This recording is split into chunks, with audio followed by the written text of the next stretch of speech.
এবারেও বাজেটে মাননীয় প্রধানমন্ত্রী আরো 100 কোটি টাকা বরাদ্দ দিয়েছেন স্টার্টআপের জন্য। অ্যামাউন্টটা ছোট হলেও সারা বিশ্বের কাছে কিন্তু বাংলাদেশ একটা ইউনিক এক্সাম্পল ক্রিয়েট করতে পেরেছে যে তরুণ উদ্যোক্তা স্টার্টআপদেরকে সরকারও ঝুঁকি নিয়ে বিনিয়োগ করতে পারে। বাংলাদেশের যে 18 কোটি মানুষের দেশ, 13 কোটি ইন্টারনেট ব্যবহারকারী, বাংলাদেশের যে কোনো জায়গায় সড়ক পথে মোটামুটি 5 ঘন্টা 8 ঘন্টা বা 10 ঘন্টার মধ্যে চলে যাওয়া যায়। আমাদের এতগুলো ডোমেস্টিক এয়ারপোর্ট, এতগুলো আমাদের 2টা 3টা ইন্টারন্যাশনাল এয়ারপোর্ট, রেল কানেক্টিভিটি, নৌ connectivity, road connectivity, internet connectivity, এই যে একটা লজিস্টিক্স যে রেডিনেস আছে, এখানেও কিন্তু বিলিয়ন ডলার স্টার্টআপ বিনিয়োগের সুযোগ আছে। আমাদের ক্ষুদ্র মাঝারি উদ্যোক্তা আছে যারা এখনো টেকনোলজি ব্যবহার করছে না, এখনো তারা ওই টালি খাতা ইউজ করছে, এখনো তারা মহাজনের কাছে জিম্মি হয়ে আছে। আমাদের এই যে 3.5 কোটি কৃষক, কৃষি শ্রমিক আছে, আমাদের হেলথ 14,000 কমিউনিটি হেলথ ক্লিনিক আছে। আমরা দেখলাম কোভিডের সময়ে 30টা স্টার্টআপ, হেলথ স্টার্টআপ আমাদের কোভিড ম্যানেজমেন্টে গভর্নমেন্টকে হেল্প করলো। আমরা কোনো টাকাই দিতে পারিনি তাদেরকে। হেলথ মিনিস্ট্রিতে এখনো সেই টাকা বাকি আছে। তবে ভয় পাওয়ার কারণ নাই, আমরা টাকাটা পাওয়ার চেষ্টা করতেছি, মানে নেওয়ার চেষ্টা করতেছি।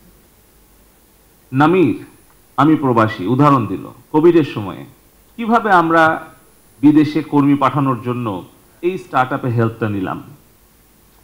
ও সরকারের কাছে কৃতজ্ঞতা প্রকাশ করলো, কিন্তু আমি সরকারের পক্ষ থেকে স্টার্টআপদের কাছে কৃতজ্ঞতা প্রকাশ করি। তাদের সহযোগিতা ছাড়া আমাদের এডুকেশন, হেলথ, প্রবাসী এইটা আমি চলমান রাখতে পারতাম না কোভিডের সময়। আমরা তাদের কাছে কৃতজ্ঞ। নগদের কাছে সব গ্রাহকই প্রিয়, তাই তো সারা দেশে ক্যাশ আউট চার্জ সবচেয়ে কম।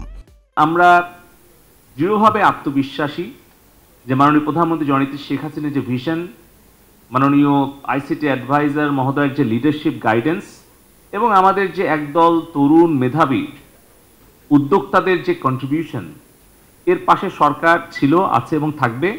এবং আশা করছি যেই পরিকল্পনাগুলো দেখলাম সম্পূর্ণভাবে বেসরকারি উদ্যোগ এবং বিনিয়োগে এবারে আমাদের স্টার্টআপ সামিট আমরা আয়োজন করতে যাচ্ছি।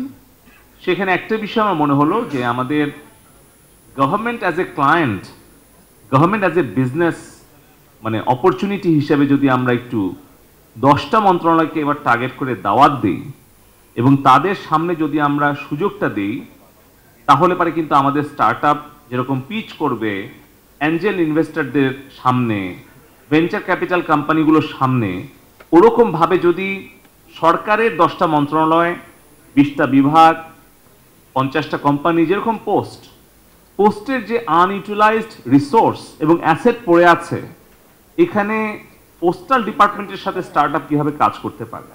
আপনারা যদি আমাদেরকে একটু সহযোগিতা করেন যে কিভাবে সাম্প্রতিক সময়ে ভারতে, সিঙ্গাপুরে স্টার্টআপের যে বিশাল একটা বিপ্লব ঘটেছে, আমরাও আমাদের স্টার্টআপ পলিসি প্রণয়ন করে মন্ত্রিসভায় আমরা উপস্থাপন করতে চাই, যাতে অভিজ্ঞতা কম থাকলেও, কি বলে ওটাকে, টার্নওভার, যেটা ওই যে প্রতি বছর বছর কোম্পানি জমা দেয়, কি বলে, রিটার্ন, কোম্পানি যে রিটার্ন সেটার যদি কমও থাকে, কিন্তু তার যদি ইন্টেলেকচুয়াল বা টেকনোলজিক্যাল ক্যাপাসিটি বেশি থাকে, যাতে তারা পাবলিক প্রকিউরমেন্টের সময়ে একটা স্পেশাল সুযোগ পায় স্টার্টআপরা। তাহলে পারে কিন্তু দেখা যাবে স্টার্টআপদের বিজনেস পটেনশিয়াল আরো বেড়ে যাবে।